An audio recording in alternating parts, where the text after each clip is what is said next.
Isomo ryo mu gitabo cy'umuhanuzi Nahumu.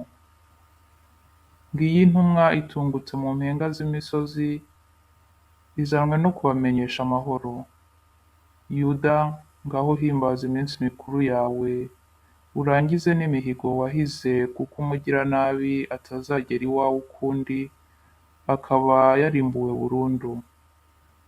Dore Uhoraho agarukanye ikuzo rya Yakobo, ni we ubwe kuzo rya Isiraheli, kuko abasahuzi bari barabacuje, bakabatsembamo umuzabibu.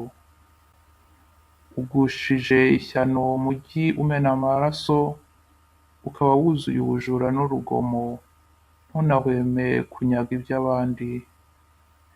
Nimwumve urusaku rw'ikiboko n'urw'inziga zikocagurana, imirindi y'amafarasi n'umuvuduko w'amagare y'intambara. Abanyamafarasi biteguye kurasa, inkota ziragurumana nk'amafumba, amacumu ararabya nk'umurabyo.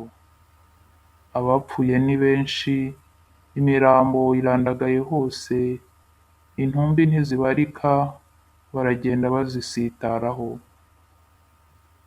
Nzakujugunyaho imyanda, nkugire akarorero kugira ngo ukorwe n'ikimwaro, maze ugukubise amaso wese ahunge avuza induru agira ati, Ninive yarimbutse. Ni nde uzayigirira impuhwe? Niko se, uzavana he abaguhumuriza?